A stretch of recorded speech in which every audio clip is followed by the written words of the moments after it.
Yeah, yeah. Ball so hard, you better believe me, it's scary. It's basketball at the bar with Calvin and Barry. So put a tip in the jar, cause these dudes can really fill it up. Whether it's buckets you need or just a beer in a cup. We're here for fresh conversations and some delicious libations. Subscribe to the channel and turn on the notifications. My boys got you covered like you being guarded by Peyton. From the glove to the claw and everyone else in between. Calvin and Barry got everything that you need. For sure. So sit back, relax, because we're starting the show. It's basketball at the bar. Grab your drinks and let's go. Yeah. Grab a drink and let's go. Subscribe to the channel and turn on the notification. Calvin and Barry. Subscribe to the channel and turn on the notification. Let's get it. What up, ballers? Welcome to Basketball at the Bar. Join us live every weekday for the best NBA podcast here on YouTube, where the takes are hot and the drinks are cold. There's no dress code, and you can take us wherever you go. So pull up a stool, drop a like, and don't forget to subscribe. This is Basketball at the Bar. Grab your drinks and let's go. Happy hump day, Calvin. Happy hump day, Barry. It's Wednesday. We only have 2 games today. It feels kind of strange now, right? Yeah, it's that time. Teams are going fishing, right? Yeah, they are going fishing. I wish I was going fishing today. Welcome, everybody. Welcome. This is episode 13 of Basketball at the Bar, an NBA podcast that's live every single weekday. Welcome. We have a fun schedule today. On today's menu, we're going to break down some injuries to Devin Booker, Chris Middleton, Andre Iguodala. We're going to talk about Zach LaVine and Alex Caruso. We're going to send the Atlanta Hawks fishing. We're going to recap all 3 games from yesterday. We are going to give some previews to today's games. And then we're going to end the show, as always, with questions and answers, Q&A, with you guys, the Barflies. Calvin, let's get it. Let's get it. I hope you guys are ready today, because the takes are so hot today that there's a snowball chance in hell of the drink staying cold. Oh, man. Yeah, Vinny, turn up that AC, because the takes are hot today. Yes. All right, let's get started. So you want to give us a few injury updates? Yeah, for today's games, we mentioned it yesterday, but Alex Caruso and Zach LaVine are officially ruled out for Game 5 in Chicago today against the Milwaukee Bucks. And then we have some updates on Devin Booker, as well as Chris Middleton. Yes, Devin Booker is expected to be ready by the semifinals, so he will officially miss this first round. He's going to be reevaluated, but they expect him to be back next round if they can make it to the next round. True. We'll see. They're in the driver's seat right now. They are in the driver's seat. And, if you're a Phoenix fan, you're kind of mixed on this, right? Because if the Pelicans get another game here, maybe you go to a Game 7, that does put pressure on your team, but it does allow Devin Booker a little bit more time to get ready for next round, so you're not just jumping right into the next round without Devin Booker and potentially getting down 2-0, losing your home court advantage, and then have him try and come back. So I'm a little mixed on that. Chris Middleton is supposed to be reevaluated in about a week. It's not looking good for him, according to Woj. He thinks he will be out next round as well, and he will potentially be available for a conference finals appearance if the Bucks do make it that far, which I think both of us have chosen them to. So we will see how that goes. And then Andre Iguodala is dealing with an injury. He's expected to miss this first round as well. Yes. All right. There's also an injury update to Ben Simmons, but we don't have to waste anybody's time with that one. Yeah, this just in. Ben Simmons expects to play against the Boston Celtics. We will see what happens. What a crazy situation. All the things I've seen about Ben on social media, I don't know what to believe, what's true, what's not. It doesn't look too good, though. It does not look good. That article you sent me, is that real? Yeah. Yeah, his stress is allegedly causing his back to hurt? He is telling the team that he has a mental block that triggers his back spasms. Wow. And he's still not mentally ready to play, which I said before, if he had just come out and say that from the beginning, or not even from the beginning, just instead of saying my back hurts, say I'm not mentally ready to play. He would have taken a lot of backlash still, but it wouldn't have been as bad. Yeah, I also saw an article saying that he told the Nets he doesn't want to play for them anymore if they're going to keep pushing him like this. But I have no idea how true that really is. All right, moving on here. Enough talking about Ben Simmons. You know, if I were to calculate the hours that we spent talking about Ben Simmons over the last year, it's ridiculous, as DeMarcus Cousins would say. It's getting ridiculous. It's getting ridiculous, man. All right, let's talk about the Atlanta Hawks.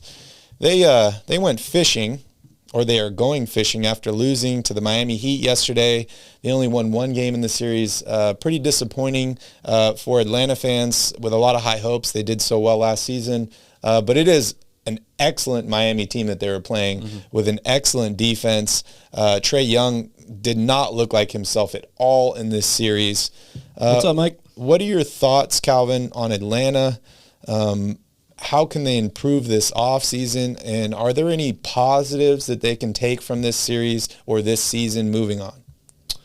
Ooh, that's tough. I mean, I think the positive you take from this season is they were, you know, one of the more disappointing regular season teams for pretty much the entire year, coming off of an Eastern Conference Finals run last year. It looked like for a while they might not even make the play-in tournament this season. They found a way to sneak themselves in, not just to the play-in tournament, but to the regular tournament as well. I don't know how much of a consolation that's going to be, though. This team needs to make some changes, I think, in the offseason. It's a combination of them not being – their roster not being where it needs to be, and they just ran into the one team that was probably one of the worst matchups for them. And some health concerns. Oh, too, yeah. right? They've had injuries, just like everybody has had injuries this year. Real quick, Barry, how'd your picks turn out yesterday? Not so good. I went a perfect 3 for 3 yesterday. I don't want to talk about it. I also told you guys, be wary of betting the spreads in these games. Phoenix did cover, but the other two did not. The other two winning teams did not. So, again, it's not financial advice, but if you'd like to tip your bartender, we gladly will accept it. But as far as what it goes in, or what Atlanta needs to do in the offseason, it's a combination of a few things. Number one, Trae Young's just got to be better, right? Yes, Miami's defense was great against him, but if you're a great player, you've got to show up in these games. I mean, the numbers are pretty staggering when you look at Trae Young. He had the same number of turnovers as assists. Atlanta was one of the best teams all year long in turnover differential and in per game turnovers. But his points per game decreased from 28 in the regular season to just 15 in the postseason. That's like the fourth largest decrease from regular season to postseason in NBA history. So he's got to be better. They've got to be healthy as well. DeAndre Hunter had a huge game last night. Huge game. He missed a lot of time this year. But I also think they need to tweak this roster. They've got a lot of the same player on this team in my mind. A lot of wing shooters that don't really play a lot of defense. Not named DeAndre Hunter. I love his game, two-way game. But and I think it's time for them to move on from John Collins. They need to shake this team up a little bit. Wow, that's a bold move there. Yeah, for me, like, this team is young. They need time to grow, develop. I think Trae Young is going to continue to get better. I do think they need to get some clarity on the John Collins situation. They have him locked up for the next 4 years, so they are in control. But he's a young guy. He's got a lot of talent.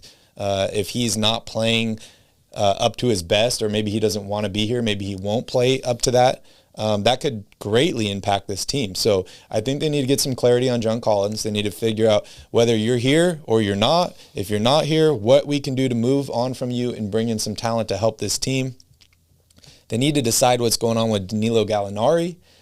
He has 1 year left. It is only partially guaranteed, so they could potentially waive him next season if they did want to. He's a little bit older now. He's 33. He's dealt with a ton of injuries in his career.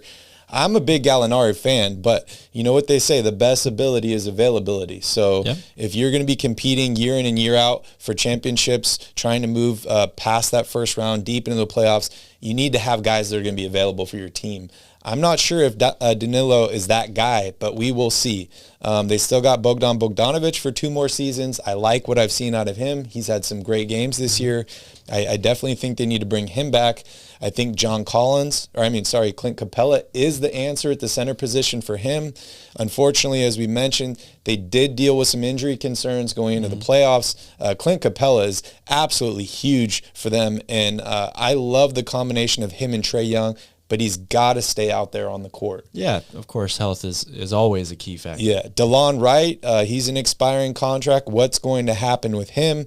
You mentioned DeAndre Hunter had an amazing game last night, end up fouling out in that game, which was unfortunate because he really had the hot hand. He was the only one making buckets for Atlanta. Literally the only guy. At that point. And then, Kevin Knox, what's going to happen with him? Lou Williams, he's probably going to retire. Jalen Johnson is another name to keep in mind. He has a lot of upside, very, very young. Didn't really see a lot of action with Atlanta this season. Is Kevin Huerter going to continue to grow? They still have him locked up for another 4 years. I think on a reasonable contract. He's 23. He's making $14 million next year. I'd like to see him improve his defense and be available. Maybe he will be, the lock-in starter for them at that two-guard position. But they have a lot of young players on this team with a lot of potential. I think they just need to pick a plan and go with it. Yeah, I think they need to look out in, this offseason into free agency or trade or whatever for some better two-way players. There's one guy that I have in mind who it would be a bit of a risk depending on how much money you have to pay this guy, but Victor Oladipo is a name to keep in mind. Yes. I and think they got a first-hand look at him. Yeah, I think he would fit really well on this team. Mm-hmm. He's not, the best or not as good of a shooter as a lot of other players on this Hawks team, but that's okay. They need more of a two-way threat, and I think he would be a nice fit next to Trae Young in the backcourt. Yeah, Robert Covington's another guy. High risk, high reward, but I think Robert Covington could be huge on this team. If I'm Atlanta, I'm looking down to LA at the Clippers, and I'm saying I love what the Clippers did this season as far as having these two-way guys that can shoot well and defend. I need to bring a little bit more of those guys to Atlanta if I want to make it further. But bright future ahead for the Hawks. This is one small setback for them. I think it might light a fire under a guy like Trae Young, and I expect them to come out and have an amazing season next year. Yeah, they're still a very young group, when you look at the core group of players they have on this team. So they're definitely not they're not just going to fade to black here, I think. But they need to make some changes to this roster. I totally agree. What's up, Mike? Good to see you here in the chat. Who do you guys have winning it all? Oh, man, I'm so mixed at this point. Maybe the Warriors, maybe the Celtics. Calvin, you want to talk about that, the updated title odds? Yeah, I forget who it was, Caesars Sportsbook or MGM or something like that. They just released the updated title favorite odds for the rest of the postseason. The Warriors are now in first place. Go figure. I think they're like plus 280 or something like that. And right behind them, the Boston Celtics. Two teams that it makes a lot of sense now, right? But going into the postseason, Boston, and Golden State definitely had people picking them to win, but they were not the favorites going in. So it shows how much can change in a short amount of time, right? A very short amount of time. Do you agree with those? Right now, I would. Yeah, I mean, you don't know what Devin Booker's situation is going to be like. You hope that he doesn't re-aggravate that injury in the next round, but until he comes back and plays, it's still up in the air. Same thing for Chris Middleton and the Bucks. And Boston is coming off a sweep of the Brooklyn Nets, and the Warriors are looking like the old Warriors again. So it makes a lot of sense to me. Yeah, I agree. I had Phoenix and Miami meeting in the finals. We see there's an injury to Jimmy Butler now. I don't think that's going to linger much further. But you mentioned Chris Middleton's down, Devin Booker's down. We don't really know what to expect from those teams. So at this moment, I agree with you. I'll ride with Boston and Golden State at this point. Those two teams are some of the healthiest teams right now in the playoffs. So that obviously plays a factor. And that can change very, very fast. It really can. All right, Calvin, let's jump here into Tuesday's games. Let's talk about the recap. The first game on Tuesday, the Miami Heat win 97-94 over the Atlanta Hawks. They are missing Kyle Lowry in this game, Jimmy Butler in this game. They were both sitting courtside and having a great time watching their team team like they were having a lot of fun. Win and close out this team. As we mentioned, DeAndre Hunter was the only guy that could really make a bucket for Atlanta in this game. 35 points for him, a bunch of buckets late to keep them in it. And then unfortunately he does foul out. So that really impacted them late in this game. Only 11 points for Trae Young, 12 points for Kevin Huerter. Clint Capella did play again, but he re-aggravated the injury. Only 19 minutes for him. But for me, the star of the night was Victor Oladipo. This dude has been buried on the bench. He's dealt with injury concerns over the past few seasons. Once a bright star with very high potential in this league. He's got all the skills, but it was his night. 23 points for him, 1 rebound, 3 assists, 3 steals, 8 of 16 from the field, 3 of 6 from three-point range. He willed them to a victory, Calvin. He did. Give Coach Spo a lot of credit. He could have started Tyler Hero in that spot instead. And maybe if he does, Tyler Hero has, a better game than he did last night. I think he was 0 of 4 from 3, finished with 16 points. But this is exactly what we talked. I wish I could roll the footage from yesterday's show. This is exactly what we talked about going into this game. Miami is too good defensively. They're too deep. They've got guys who can step up in these situations when their stars are out. And they really put the clamps on Atlanta this whole series. Atlanta was the number 1 team in the league in offensive efficiency this season. They averaged 114 points per game during the regular season. Miami held them to under 100 points per game in this series. If you take away a team's greatest strength, chances are you're going to have success.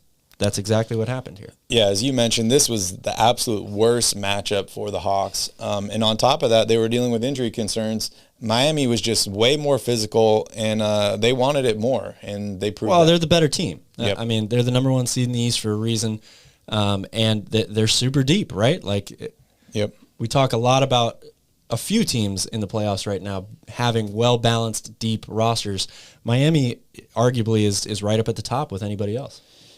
Also, don't want to forget about Bam Adebayo. Oh, yeah. He 20 points, 11 rebounds, 4 assists, a steal, a block. Another great game from him, 6 of 11 from the field.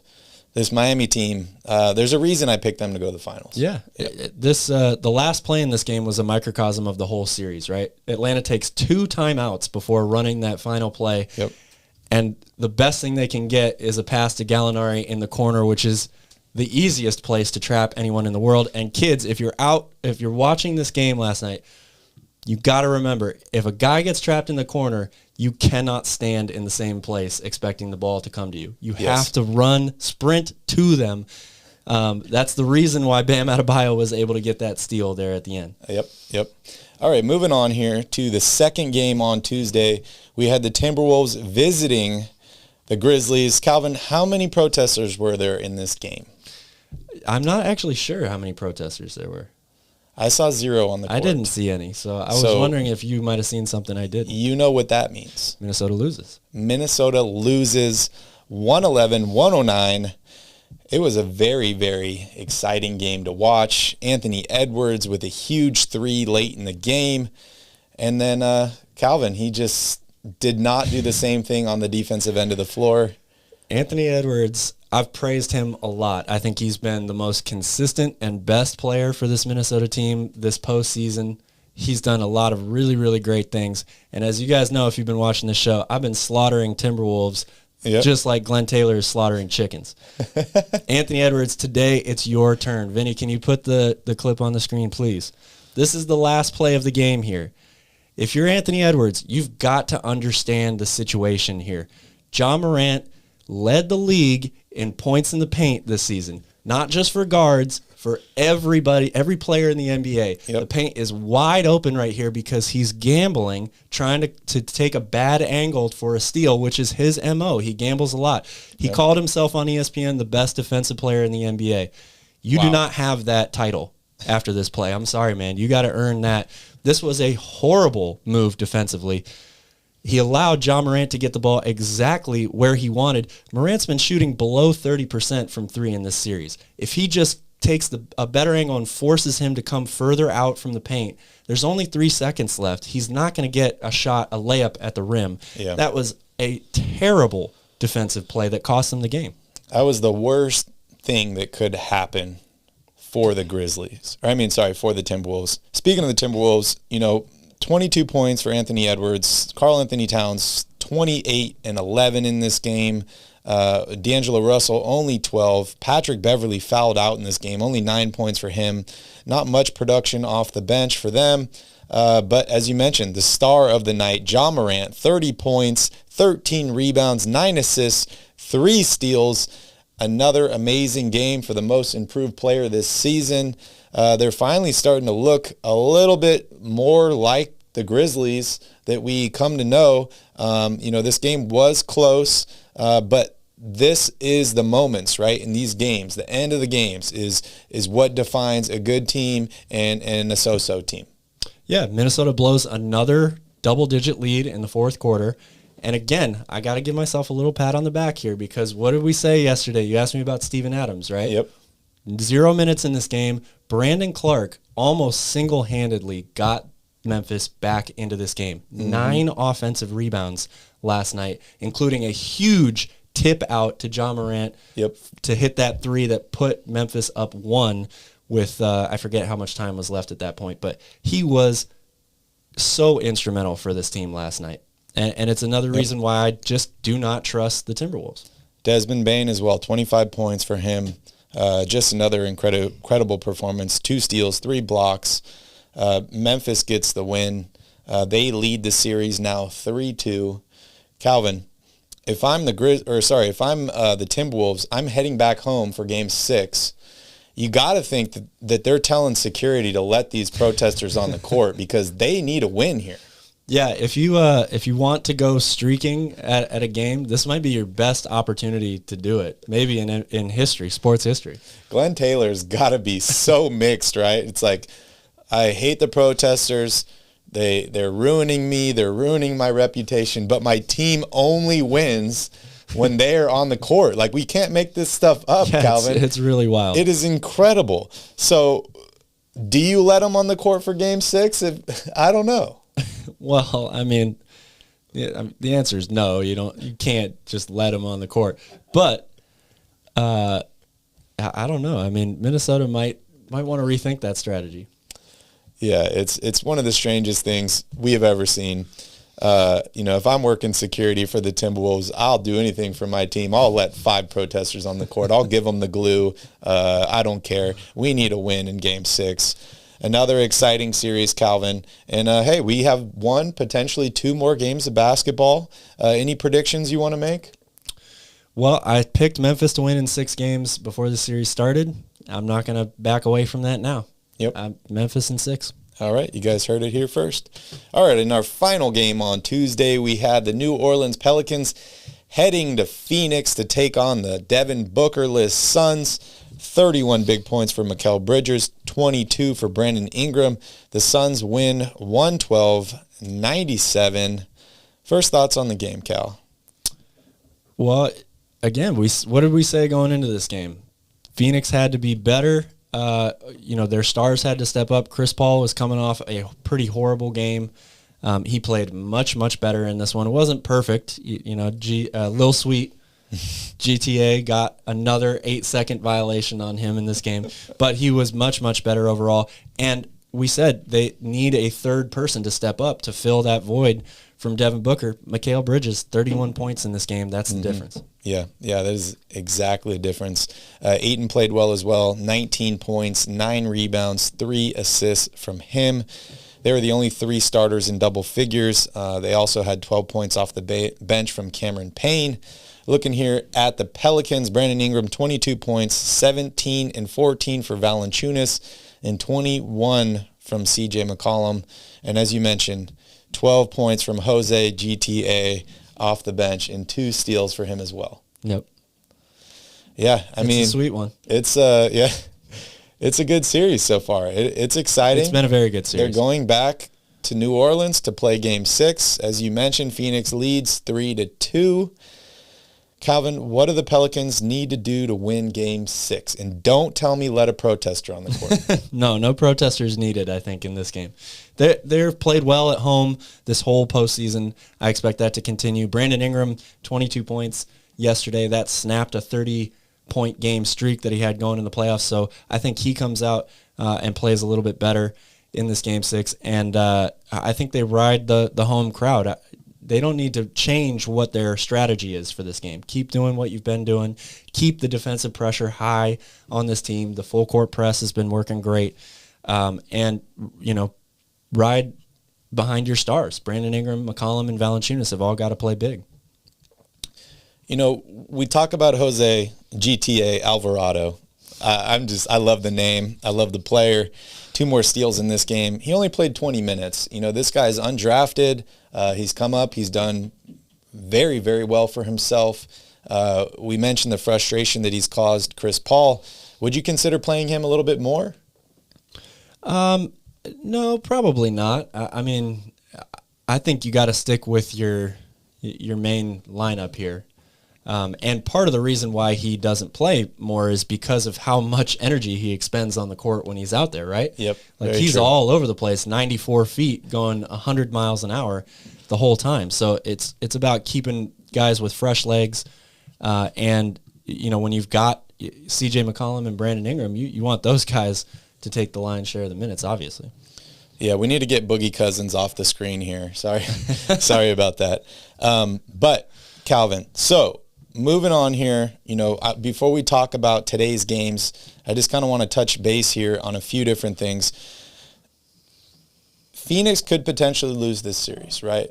Devin Booker's out. I know they're up 3-2 right now, but potentially they could lose this series. The news today has been all around the Sixers and Doc Rivers and what's going on with them. They could potentially blow a 3-1 lead. It's a 3-0 lead. It's a little early. They're up 3-2 on Toronto. The next game is in Toronto. My question for you, Calvin, I know you talked about James Harden being one of the guys that has the most to prove in this year's playoffs. I feel a lot of people feel that Chris Paul still has a lot to prove. He still has not made that elusive championship ring category with everybody. So I want to know, which player is more disappointing if they were to lose in the first round of this series, Chris Paul or James Harden? Well, they'd both be disappointed. Both teams and players would be disappointing if they lost these series, but it's got to be James Harden for me. Yeah. First of all, that team's up 3-0. Devin Booker has been out since game 2, or is it game 3? I think game 2. Yeah. And Chris Paul has played better throughout the course of this series than James Harden has. He had, one pretty rough game, Chris Paul did, but he's had multiple really, really great games in this series. James Harden, with Embiid's injury, he has to step it up for them. He's got to do more for this team. So, I like you said, I believe James Harden is the player overall in this postseason that has the most to prove, and the pressure's getting more and more on his shoulders right now. I saw some rumors yesterday that James Harden wants the Sixers to lose this round so that Doc Rivers will end up getting fired. I don't know if that's true. You hear so many different just crazy rumors all over the place in the age here of social media. We heard Doc Rivers today on TV commenting about how he gets a bad rep for blowing a 3-0 lead and multiple 3-1 leads. I just want to put a correction out here, Calvin. The first series he lost, he was up 3-1 with the Orlando Magic against the number 1 seeded Detroit Pistons.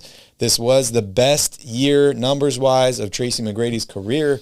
Tracy McGrady had an amazing series. The first 2 games of this series, I think he combined for almost 90 points in that. Doc Rivers says that he lost that series to the eventual champions in the Detroit Pistons. I think what he failed to allude to is that they won the championship a year later when they were able to add a guy. Still makes them the eventual champions. Like Rasheed Wallace, all this. If you want to play that game, Calvin, but you're right. We could play that game. The Pistons got swept in the Eastern Conference Finals that year by the New Jersey Nets, who end up winning going to the finals to lose to the Spurs. So quite interesting. I think I agree with you. I think it's more disappointing for James Harden, just with all the drama that he's had going on this season. As you mentioned, both guys are dealing with injuries to the other superstar player on their team and having to take a little bit more of the blame. It's interesting because I feel like the expectations for Phoenix are much higher than it is for the Sixers. But I agree with you. James Harden has not been himself, and Chris Paul has been. Yeah, this is, I mean, you can argue that this is the reason why both these teams brought these players in, right? But if you're Philadelphia, this is James Harden's moment right here. This is his moment to shine, to show why he wanted to play with Embiid, why he wanted out of Brooklyn, all that stuff. It's 100% on him right now. It is. All right, Calvin, you ready to talk about today's games? Let's do it. We got a couple exciting ones here. First off, the Chicago Bulls, not the Bills. The Bulls visit Milwaukee to take on the Bucks. Without Chris Middleton, the Bucks are currently up 3-1 in this series. That game's about an hour here or so. We mentioned Zach LaVine's out due to the COVID protocols or health and safety or whatever they will call them these days. It hasn't officially tested positive yet, I guess, but Alex Caruso is out due to concussion protocols. Chris Middleton is out. What are your thoughts on this game? Well, as you know, Barry, I've got some mixed feelings on this game. You can't see it, but I'm wearing my Chicago Bulls shirt underneath here. My heart is praying for a Chicago victory, but my head knows better. It's going to be pretty tough for them to overcome this. The spread is huge. It's like 12.5 or something. Milwaukee's favored. But without LaVine and Caruso, DeMar DeRozan basically has to score 60 in order for them to win this game. Yeah, if Doc Rivers was the coach of the Bucks, I might feel a little bit differently for the Bulls and their chances, but I think it's going to be over today. Yeah. The only saving grace I've got here is that I told you Chicago would get one game in this series, and they did. You're right. I took a sweep here. I really did. My bracket's getting demolished here. All right, moving on. The next game of the day, we have the Denver Nuggets. They are traveling to Golden State to take on the Warriors. This is also a potential elimination game for the Denver Nuggets. We talked about championship odds earlier on the show today. They're updated. The Warriors are the favorites now in the West. They could potentially take down Denver tonight. ESPN has Golden State listed with a 67% chance of winning this game, and they're favored by a whopping 8.5. Yeah, another really big spread. I'm not sure I believe that. I think Milwaukee has a better chance to cover their spread in today's game than the Warriors do. That being said, though, if the Warriors are coming back home, they could easily blow the lid off of this game quickly, but and there's also a rumor out there that the Warriors are planning to reinsert Steph Curry back into the starting lineup tonight, so they will be going with the death lineup 2.0. Wow. Right from the get-go here. Curry, Klay Thompson, Jordan Poole, Andrew Wiggins, and Draymond Green could spell doom for the Denver Nuggets. Yeah, that is a great lineup. Andre Iguodala is sidelined in this game due to a neck injury. He's going to be reevaluated in about a week or so. What do they have coming off the bench with that death lineup? Well, I think you've obviously got Kuminga and Bjelica. No Iguodala today, so Kevon Looney be coming off the bench for that team. Because I love that starting lineup, but having Poole and Curry starting together kind of makes me a little worried for the bench. Well, I think they stagger the minutes, so that they have at least one of those guys out there at all times. I think Steve Kerr probably will be able to handle that no problem. Yeah, I agree. Championship pedigree. This team's got it. They are looking good. Iguodala was a huge part in their first championship, winning Finals MVP, but he has not been as needed lately. So hopefully he gets healthy and can come back to help them on their run to the finals. But I don't think they need him in this game. I'm picking the Warriors to close out the series today. I am picking them to close it out as well. We've got two teams that are going to be sent fishing, packing, Cancun, whatever you want to say. That'll be excited for tomorrow's show because we can talk about it. So on the subject of the Golden State Warriors, let's talk about the Warriors championship window. I'm going to pull up the roster here. This is one of the older teams in the playoffs as far as like star power goes, but they do have a lot of young talent on their team as well. Calvin, what are your thoughts on the championship window for the Golden State Warriors? I still see this window being open for at least a couple more years. Obviously, it depends on how they navigate this roster. over the next couple of off seasons. They're going to have some difficult decisions to make here, Jordan Poole being one of them. Do they pay him? There's rumors out there they're trying to trade for somebody like Rudy Gobert or Karl Anthony Towns. But they've got, not only do they have the stars, they've got up-and-coming young stars on this team, and they've got assets to make a major move, like a trade in the offseason. So I think, of course, a lot of it rides on, can Clay and Steph and Draymond all stay healthy for another 2-3 years? But assuming that they do, I don't see this team not being one of the better teams, if not the top, 3 or 4 teams in the NBA for the next couple of years, at least. Yeah, I can agree with that. I feel like guys like Steph Curry and Klay Thompson, because they can shoot so well, like their game really does age well. As long as they can remain healthy, I think that Klay Thompson is, going to lose his defensive edge here as the years go on, but he'll always have that shooting touch. Same with Steph Curry. 34 is the age for Curry, 32 for Klay Thompson. And Draymond Green's 32 as well. Draymond is the guy that I'm worried about as far as this team. He's played extremely well, but his style of play, I'm not sure exactly how much longer he can keep that up. Yeah, I agree with that, but I'm also looking at a guy waiting in the wings maybe to take over that role, and that's Jonathan Kuminga. Mm-hmm. Their games are very similar. Kuminga is a much, much better athlete than Draymond Green. But Draymond has kind of taken that guy under his wing this year. Yep. I think they really believe in this guy. He's got great two-way potential. So he could easily be somebody that slides into that role 2-3 years from now. Yeah, I mean, they have Andrew Wiggins. He's only 27. James Wiseman's 21. Unfortunately, he's dealt with a bunch of injuries. You got Kuminga at 19, Moses Moody at 19, Jordan Poole at 22. So there are quite a few young guys on this team. It's going to be interesting to see whether they do decide this offseason, we need to win another title or two with Curry, Thompson, and Green. Do we upgrade and trade some of these young guys to bring in another proven guy? Yep. Or do we take kind of like the Spurs route of have the mentor, the David Robinson, bring in the next age and continue this franchise to make it a perennial title contender? Yeah, I see it being more of the latter there. This franchise is great at developing young players. Just look at what Jordan Poole has done this season. He really, really benefited from playing next to Steph Curry for the past few seasons. And they've got all these guys that, they were in the G League just a couple of seasons ago. Juan Toscano-Anderson is another one who just, they fit this team perfectly. They know how to develop young players, and they've got a great system in place. So not only do they have good young talent, but they're going to be in a great shape just because of the way the organization is structured. Another guy I'm not so much worried about, but I just have questions is Andrew Wiggins, right? Like the dude has been so much better in Golden State than he was in Minnesota. He's improved every single season. He's on a max deal, has made a bunch of money. Next year is his last year of his contract. He's making $33 million.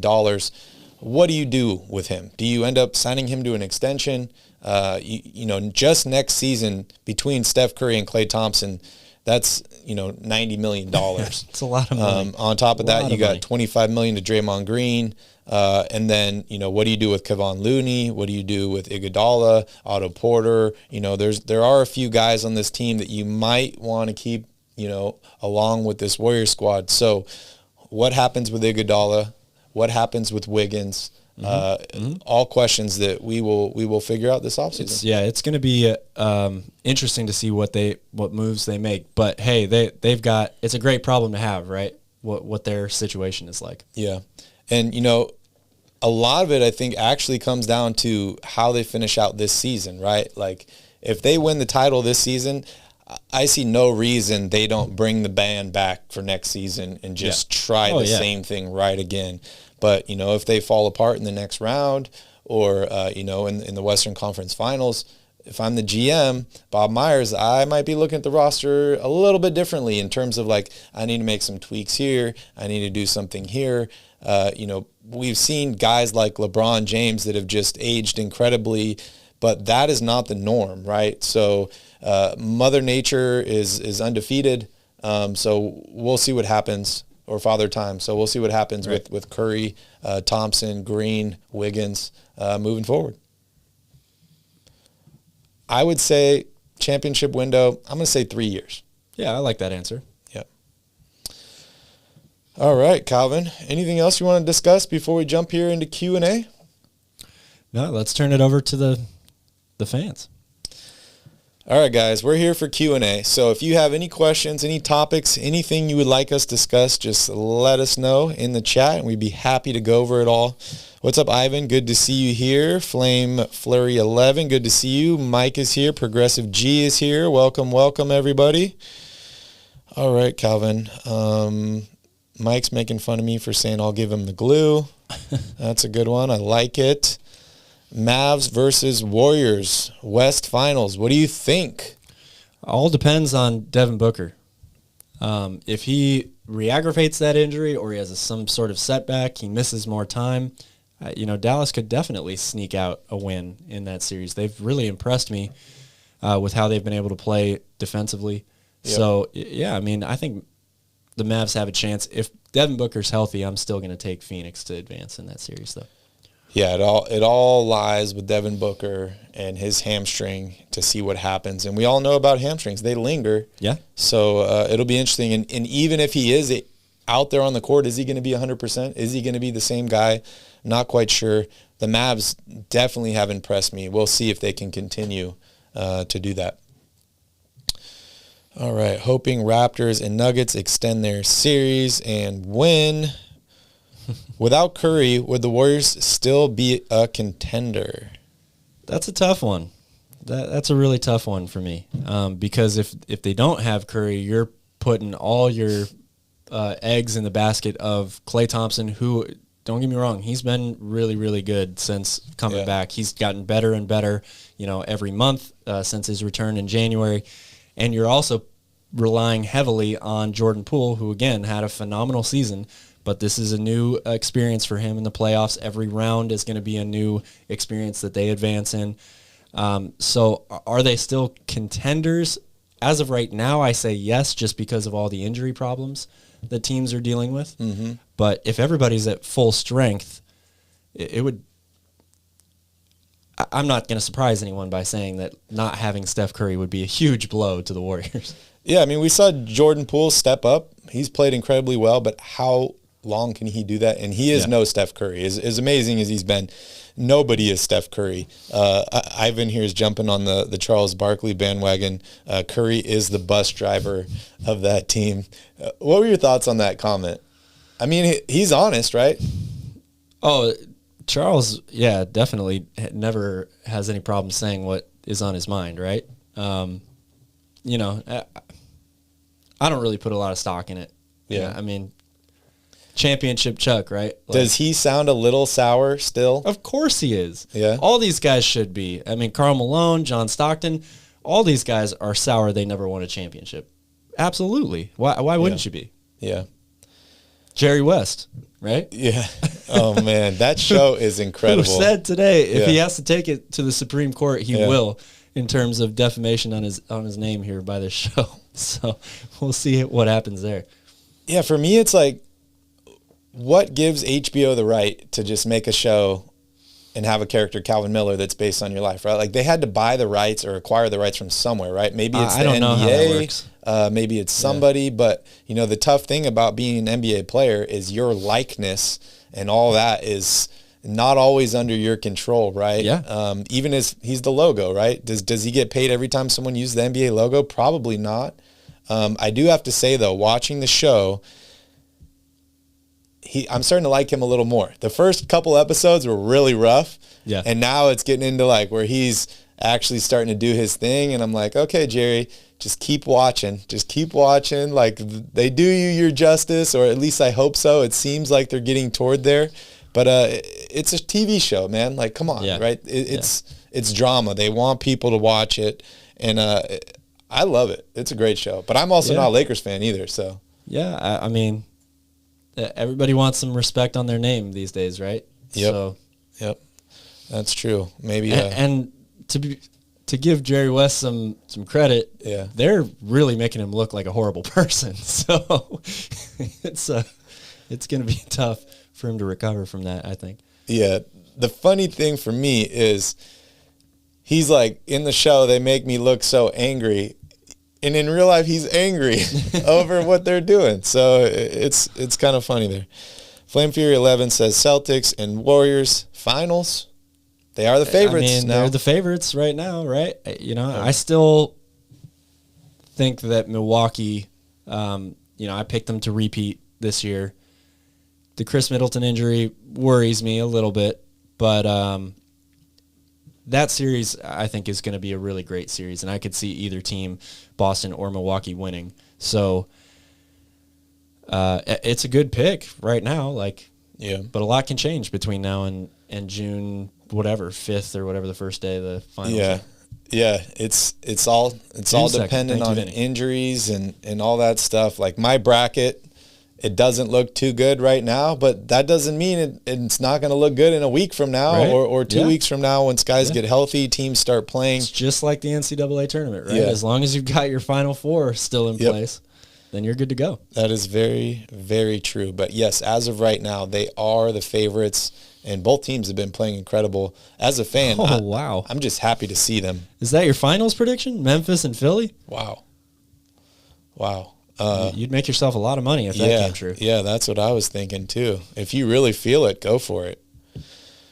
Go for it. Do you think James Wiseman will live up to the expectations he was getting going into the draft? Wow, that's a really tough one.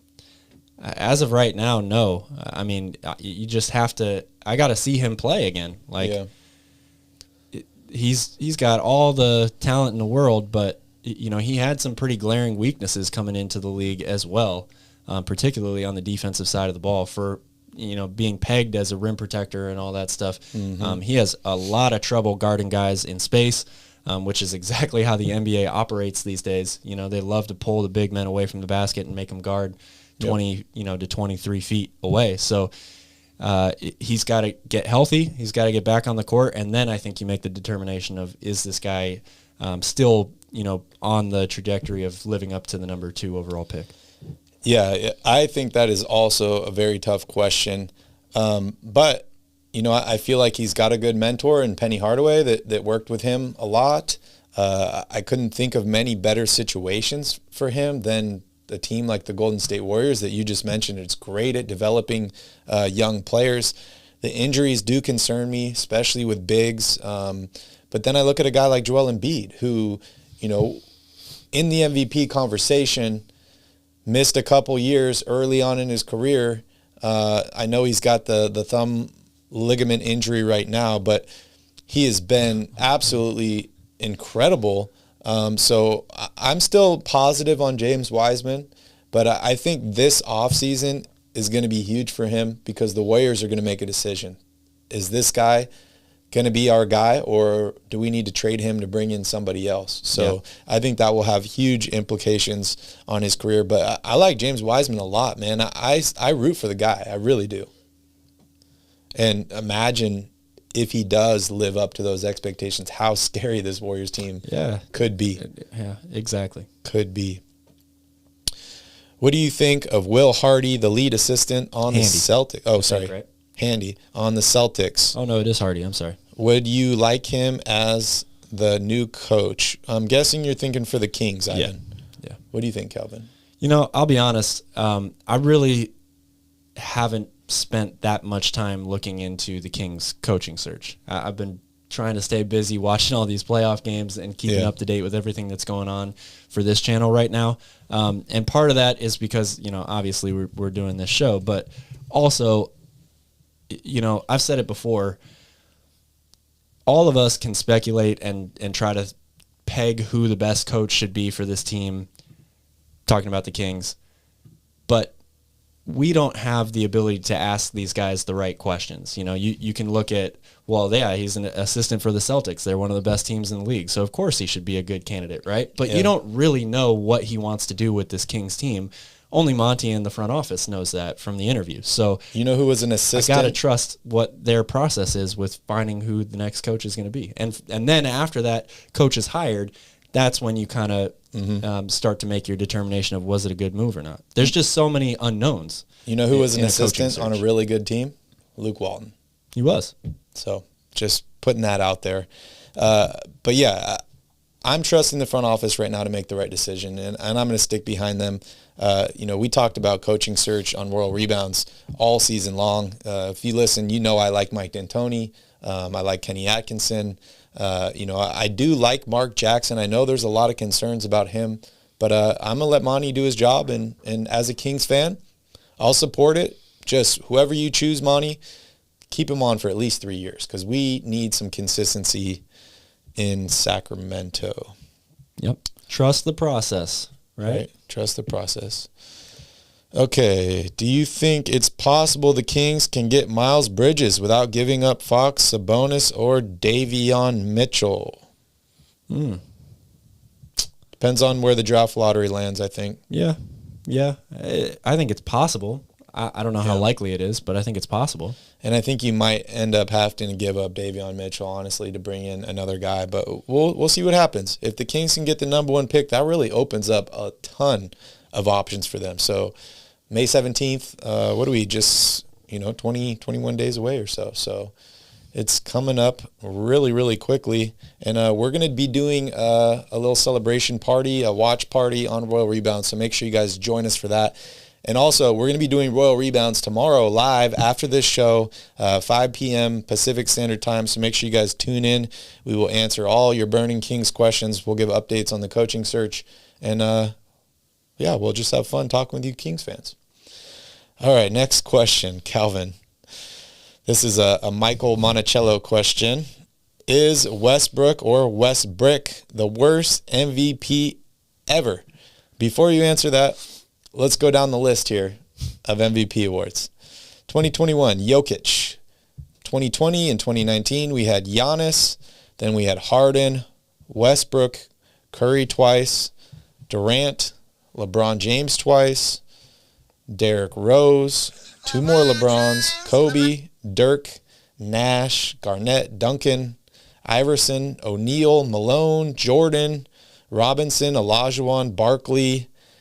It doesn't look that good for Westbrook here. Yeah, I mean, I think it's a rough comparison, right? We're comparing the greatest players of all time to each other, So I don't know. I think best. I think it's very easy for people to forget what guys looked like, in their primes. So I would encourage people to go back and watch film of Russell Westbrook during that MVP season because he was phenomenal. I love Russell Westbrook's style. I don't know what the hell happened to his jump shot. I don't know what is going on with him mentally, why he can't adjust to different coaching styles, playing styles, teams, all that stuff. But I think Russell Westbrook is the most polarizing star player maybe of all time. Yeah. He's got all the numbers to back it up. Like, he hasn't played well recently. There's no secret about that. But Russell Westbrook's MVP season was pretty fun to watch. Yeah, and also here we're talking about the worst of the best, right? Like it's tough to describe there, but just to jump here into the numbers. So this is his MVP season: 31.6 points per game, 10.7 rebounds, 10.4 assists, 1.6 steals. He shot, just about 46% from the field that year and about 34% from three-point range. Incredible numbers. And beyond that, the year after that, he had another 25-point triple-double season. The year after that, 23-point triple-double season. He had a down year at 27, 8, and 7. And then he goes on to have another triple-double season at 22, 11, and 11. You don't get those numbers by accident. No, and Mike, that's exactly why the numbers don't lie, right? Like, he was very much deserving of the MVP that season. The numbers don't lie right now either, that he has almost fallen off a cliff. But so I don't know what happened to him from the time that he won MVP to now. He's definitely not the same player. But to say that, and I'm not putting these words in your mouth, but to say that he isn't deserving of his MVP, I think is ridiculous. And this is his 13th year in the NBA. The dude is 33 years old, and he plays like Derrick Rose. Like, he has no regard for his body. He just runs 100 miles an hour. He barely misses games. And, yeah, I mean, just the fact that he's still out there playing the way that he is. I know he's not playing up to expectations at this point, but, you know, no shade on Russell Westbrook from me. The guy has been an incredible NBA player. He has. And there's guys that won, you know, talking about team accolades compared to individual accolades, there's guys that have won MVP and never won a championship. Charles Barkley is one of them. Yeah. So, yep. Is he the worst MVP of all time? I don't know, maybe, but I think you're grasping at straws at that point. Like, I don't even see what the real point of that conversation is. I think it's more important to focus on what the hell happened to him.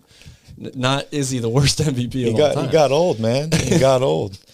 As far as, you know, the bus driver comment goes, that Thunder team that made it to the finals, they lost to LeBron James. You know, I kind of expected that. I actually bet on that, and I did pretty well. Was Westbrook the bus driver of that team, or was that KD? I don't think they knew who the bus driver was at that point. They were so young and so ahead of schedule, right? Like, if that team stays together, they could have made the finals for 5-6 years in a row. Yep, they could have. Ivan says the Kings are going to be top 3 in the lottery. Flame Fury wants to know, if the Kings get a top 4 pick, do you think they select or trade it? I still am staying pat with what I've said about this, you know, ever since the season ended. I expect no matter what pick Sacramento ends up with, they will try to trade it. Whether or not they're successful in doing so is another story. Yeah, I think it all comes down to who helps them win games next season, right? Because that's really what matters to the front office. If they are somehow able to win the number 1 pick in the draft and they feel like that guy or whoever they choose is ready to compete and help them, you know, make the playoffs next season, they keep it. But if Bradley Beal is available, if, you know, one of these other guys is actually available that's a proven talent, I think they pull the trigger on a trade. Yeah, I would also like to add, if they do end up with a top 3 pick, I don't believe Monty McNair will make a trade just to make a trade. Like, he's only going to trade a top 3 pick if he's getting back one of those elite level players in return. And we don't even know if they're available at this point, too. Yeah. So it takes 2 to tango. Progressive G asks, do you think the play-in tournament is here to stay? Personally, I think it's an awful idea, and they should go back to the regular playoff seeding. I agree with you 100% on that. I don't like the play-in tournament. However, it is here to stay because of one thing, money. It's the same thing for every professional sports league. The NFL is adding more wild card games. Baseball is adding more wild card games. This is just the way pro sports is going. So whether you like it or not, it's going to stay. Same with the patches on the jerseys. Yeah. They look ugly, but I don't think those are going anywhere. They already got the approval to do it, and it's more money in their pocketbooks. They got to make up for all that money they lost during the pandemic and some, because, you know, they're all business owners, and, you know, the way capitalism works in the United States is you always got to make more money next year. We got to increase it. We got to make more. We got to make more. If it's a down year, it doesn't matter if you were up every single year for 20 years. You have one down year and everyone's like, what's going on? What's happening? We need to make more money. So they're going to continue to do that. But, you know, honestly, I don't hate the play-in. I really don't. We're seeing an exciting series right now between, you know, the New Orleans Pelicans and the Phoenix Suns. Pelicans would not have had a chance if it wasn't for the play-in tournament. That's true. I think they're maybe an aberration to the norm, just because they were so bad to start this season, but then they were able to acquire a great player who's really turned them around. So, you know, it's hard, but generally speaking, I don't want to see teams with 10 game below 500 records in the playoffs. Yeah, and we've seen, because now you've got a situation where, is New Orleans playing well? Absolutely. I don't want to take anything away from them, but Devin Booker gets hurt. You could potentially lose the best team in the NBA all season long in the first round of the postseason, not because of the play-in tournament, but you're going to have a team that's 10 games under 500 for the season advance because of an unfortunate injury. And the only reason they're there is because of the play-in tournament. Yep. What's up, Key Kings? Good to see you here. Welcome, welcome. We're just in Q&A right here. We're wrapping up the show with some questions. If you guys have any questions, let us know in the chat. Calvin and I are here for your drinking and answering needs.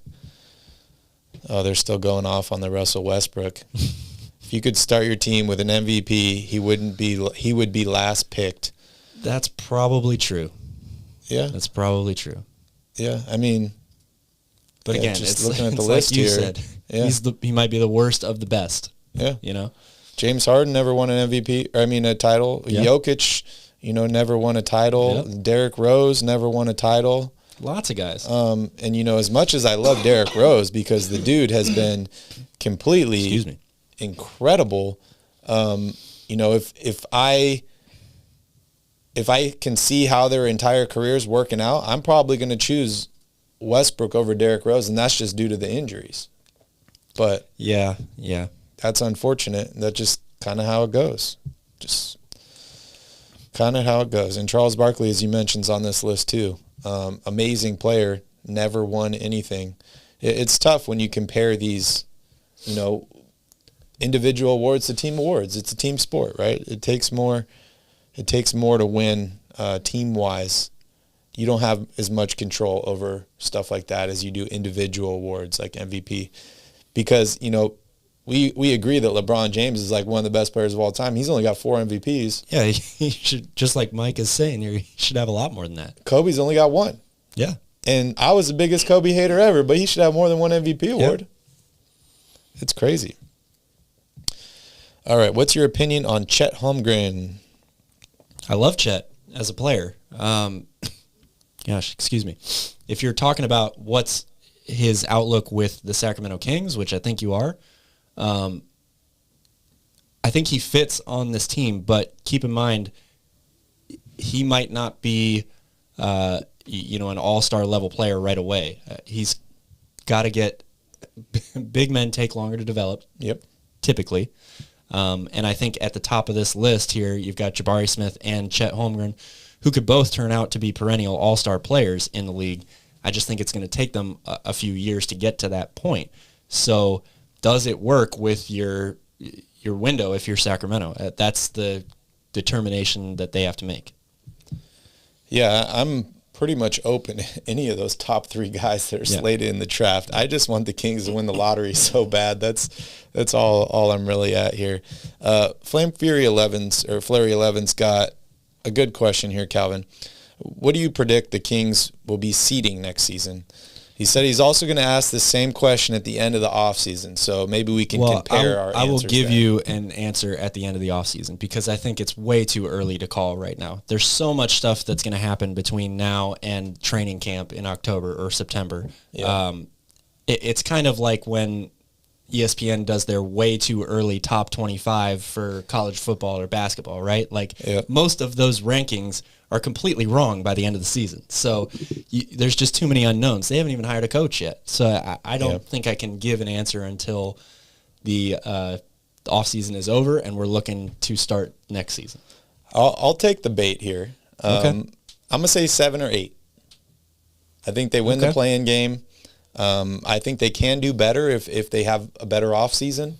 But I just I'm the guy that, it lands on black 20 times in a row. I'm putting money on red because I'm just like, this is crazy. It's got to be red. Kings got to make the playoffs one of these years. So yeah.